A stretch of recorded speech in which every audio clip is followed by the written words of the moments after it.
At the UCSF School of Medicine, our research mission spans all departments and disciplines, incorporating internal and external collaborations to forge new discoveries, drive technology, accelerate delivery of preventive interventions, and improve clinical care. The UCSF Health Sciences continuum is vast, so it is imperative that we continue to bridge the gap between basic science, clinical, and translational research and implementation, while maintaining focus on our goal of achieving health equity and access. I'm joined here by David Morgan, the School of Medicine's Vice Dean for Research and Professor in the Department of Physiology.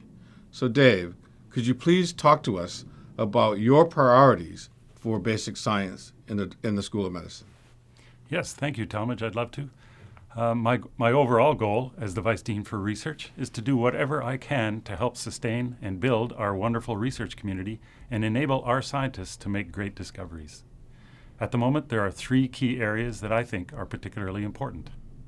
The first is funding for basic science graduate education. Throughout my 30 years as a faculty member at UCSF, I've been deeply involved in basic science graduate education, and I firmly believe that graduate education is critical to our education and research missions. Our 700 basic science graduate students are some of the most talented young scientists in the nation, and they are the source of the energy, creativity, and collaborative spirit that catalyze discovery in our research labs.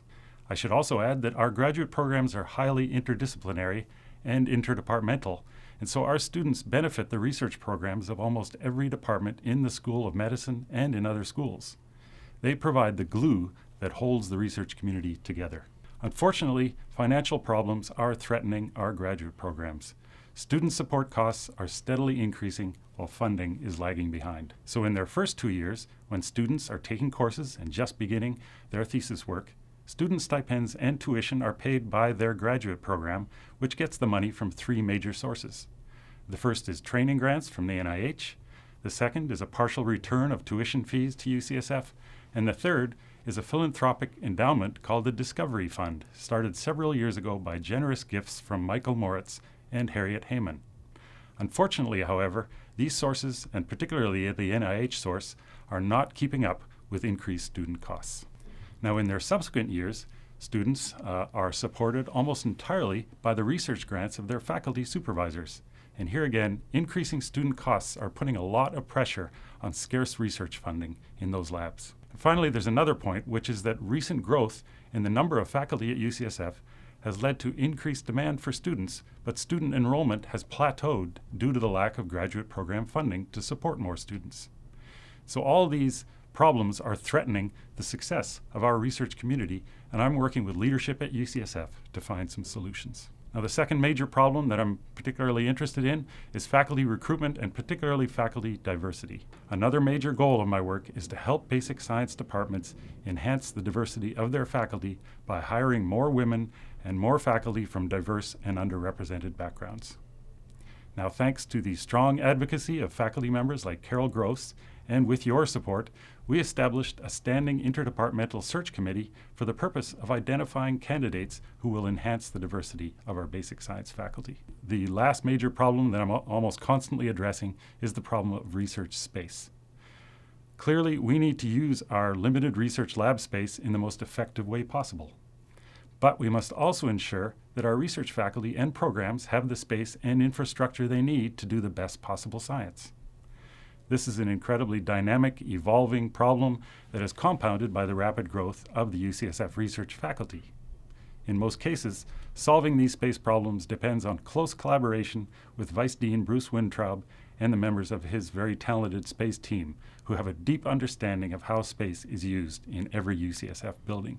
And now, Talmadge, I'd like to ask you, as a leader, what are your priorities for research at UCSF? First and foremost, investing in our people. As individuals, what motivates us to give our very best is having support to continue to grow, make progress, and to be proud of what we do, and to have opportunities for collaboration and advancement.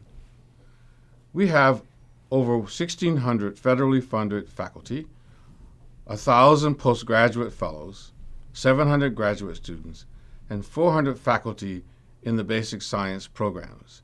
These people need to be supported. Funding is another priority. The School of Medicine research is funded from multiple sources. We are successful at getting sponsored funds to support activities across all missions.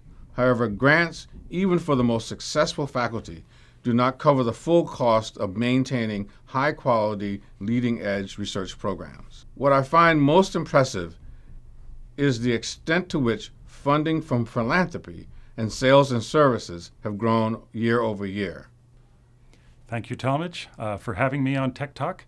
I totally agree that we must continue to find new opportunities and think about the next phase of discovery science at UCSF.